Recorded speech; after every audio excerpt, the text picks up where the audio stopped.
notre colère face aux rafles et aux rapts qui continuent et dont la dernière victime, hier, est El Malick Ndiaye de PASTEF, qui a été arrêté dans le cadre d'une cabale, dans le cadre d'un audio qui lui est attribué. Et même ceux qui ne connaissent pas El Malick Ndiaye, qui le connaissent de loin, savent que la voix qu'il y a dans l'audio et la voix de El Malick Ndiaye sont des voix totalement différentes, qui sont l'une et l'autre à des années-lumière. Et il faut également que cela cesse. Si le président Macky Sall veut réellement la paix, cette paix ne sera pas obtenue en continuant à arrêter les cadres de PASTEF, en continuant à arrêter les membres de la direction de PASTEF, en continuant à séquestrer le président Ousmane Sonko, en continuant à maintenir en prison 700 détenus politiques, en continuant à se taire et à ne rien faire face à toutes les victimes tuées, disparues, torturées, blessées du régime du président Macky Sall. Nous en venons maintenant aux 3 projets qui seront l'objet de la réunion de la session extraordinaire de l'Assemblée nationale qui a été convoquée aujourd'hui, à savoir le projet de loi portant révision de la Constitution, le projet de loi modifiant la loi numéro 65-61 du 21 juillet 1965 portant code de procédure pénale, le projet de loi modifiant la loi numéro 2021-35 du 23 juillet 2021 portant code électoral. Je vais essayer de commencer par le projet qui me semble le plus simple. Le projet de loi modifiant la loi numéro 65-61 du 21 juillet 1965 portant code de procédure pénale, dont l'objectif serait de remplacer la CREI par un parquet financier. Que cherche le président Macky Sall? Que veut le président Macky Sall? Parce que chaque fois qu'il y a un projet de loi déposé à l'Assemblée nationale par un président, la question que les citoyens sénégalais doivent se poser, quel est l'intérêt pour les citoyens sénégalais de ce projet de loi? Que cherche le président Macky Sall à travers le projet de loi qui est déposé? Est-ce que c'est pour l'amélioration du Sénégal? Est-ce que c'est pour corriger des choses? Est-ce que c'est pour améliorer les choses pour le bonheur des Sénégalais? Ou est-ce que c'est pour de la politique politicienne? Peut-être que de but en blanc, on peut se dire que le président Macky Sall cherche à corriger des choses et à améliorer la gestion des deniers publics, des ressources des citoyens sénégalais. Mais alors posons-nous une question. Le président Macky Sall, qui chaque fois quand il a besoin de ses députés, les convoque au palais, nous en sommes tous témoins, pour leur dire il faut voter, il faut faire ci, il faut faire ça.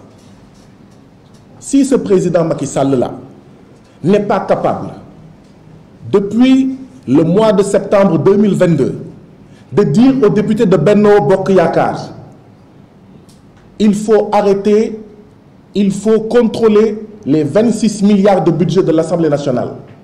Est-ce que si ce président-là nous dit que son objectif, c'est de mieux protéger les deniers publics, les ressources des Sénégalais, est-ce qu'on peut le croire? En tout cas, moi, nous, groupe parlementaire Yewwi Askan Wi, nous avons du mal à croire en une réelle volonté du président Macky Sall de mieux protéger, de mieux gérer, de mieux sauvegarder les deniers publics, les ressources de ce pays. Parce que ce qu'il y a de plus simple, c'est de convoquer ces députés et de lui dire, et de leur dire, entre septembre 2022 et maintenant, le règlement intérieur de l'Assemblée nationale impose des rapports financiers trimestriels de la gestion du budget de l'Assemblée nationale. Ça n'a jamais été fait depuis septembre 2022.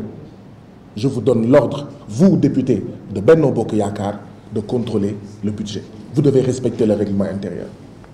Quelqu'un qui ne fait pas ça, comme on dit en wolof, ku la dig ndekki joxu la ndekki bu la diggee añ di nga ko gëm. ma ne ku la dig ndekki joxu la ndekki bu la diggee añ nga gëm ko fekkoo fa añ yaa ko teg sa bopp.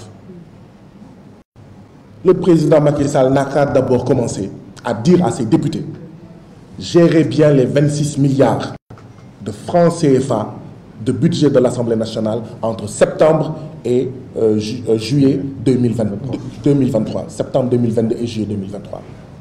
Je suis le premier président mais de la commission mais contrôle et comptabilité de l'Assemblée nationale, chargé du contrôle du budget de l'Assemblée nationale. Jamais il n'y a eu de réunion de cette commission. Jamais nous n'avons reçu de documents de cette commission. Et nous, groupe parlementaire, nous continuons à interpeller le peuple parce que quand nous voulons bien faire la mission que le peuple nous a confiée, si nous sommes confrontés à des difficultés, eh bien, nous ne pouvons nous en remettre qu'à ce peuple-là pour lui dire « Votre argent qui est à l'Assemblée nationale est très mal géré. » Hier seulement, le ministre de l'Éducation nationale a reçu 50 milliards de francs CFA des partenaires techniques et financiers. Hier seulement, le ministère de la Santé a reçu de l'argent de l'USAID en don pour pouvoir réduire la mortalité infanto-maternelle. Mais quand un pays est parmi les 30 pays les plus pauvres de la planète et qu'il fait partie des mendiants internationaux de la planète Terre, il gère en bon père de famille ses ressources. C'est le seul commentaire que j'ai à faire par rapport à ce projet de loi. Nous verrons en commission quelle est réellement leur volonté. Et au fur et à mesure, nous y reviendrons. Mais nous invitons le président Macky Sall à un sursaut ces 7 derniers mois qui lui restent pour qu'il puisse gérer en bon père de famille les ressources que le peuple sénégalais lui a momentanément confiées pendant un temps qui va se terminer en février 2024 prochain. Sur le projet de loi portant révision de la Constitution, tous les démocrates sénégalais, je dis bien démocrates, ceux qui ne le sont pas, nous ne pouvons rien dire là-dessus. Tous les démocrates sénégalais sont tous unanimes à dire que ce qui caractérise le président sénégalais, peu importe celui qu'il est momentanément, ce qui caractérise même le président africain, c'est l'exorbitance de ses pouvoirs. Nous avons affaire à des présidents jupitériens qui ont quasiment droit de vie et de mort sur les citoyens sénégalais, qui nomment à tous les emplois civils et militaires, chef du Conseil supérieur de la magistrature, chef de tout, même de l'exécutif, chef de la justice. Le président est le chef de l'exécutif, chef de l'Assemblée nationale, chef de la justice. À ce président, dont la plus grande caractéristique est l'exorbitance de ses pouvoirs, si on ne réduit pas ses pouvoirs, on ne devrait pas les augmenter. Le sens du progrès aujourd'hui sur la planète Terre, ce n'est pas de donner plus de pouvoir au président de la République, où qu'il se trouve dans les 200 pays de la planète Terre. Le sens du progrès, c'est de donner plus de pouvoir aux électeurs, donner plus de pouvoir aux citoyens.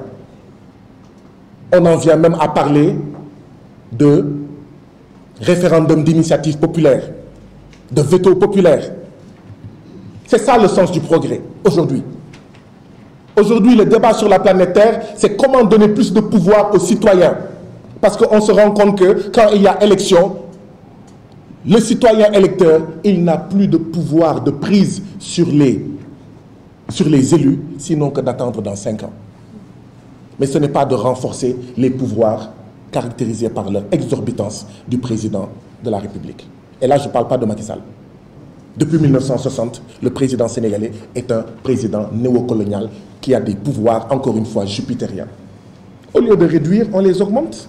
C'est-à-dire qu'on dit qu'on va passer d'une situation où le président ne peut pas dissoudre l'Assemblée nationale avant les 2 ans après l'élection de la législature, à une autre situation, c'est ce que veut le président Macky Sall, où il n'aura plus de blocage, il peut dissoudre quand il veut, même 5 jours après l'élection, même 10 jours après l'élection des députés, il peut dissoudre quand il veut l'Assemblée nationale. Mais ça, c'est renforcer les pouvoirs déjà exorbitants du président de la République, qui qu'il soit. qu'il s'appelle Macky Sall, qu'il s'appelle Abba Mbaye, qu'il s'appelle Sokhna Ba, qu'il s'appelle Cheikh Thioro, qu'il s'appelle Abdou Mbacké Ndao, qu'il s'appelle Abba, qu'il s'appelle demain Khalifa Ababacar Sall ou Ousmane Sonko. En l'état actuel, le président est un surhomme, est un braque, est un bourg, est un président jupitérien. Donc, voilà pourquoi, unanimement, nous disons qu'on ne peut pas renforcer les pouvoirs de l'Assemblée nationale. Plutôt, nous ne pouvons pas renforcer les pouvoirs du président de la République et qu'il n'est pas question de réduire les actuels pouvoirs de l'Assemblée nationale. Déjà aujourd'hui, l'Assemblée nationale, nous députés, nous avons des problèmes pour faire notre travail comme il se doit à cause de l'immixtion intempestive de l'exécutif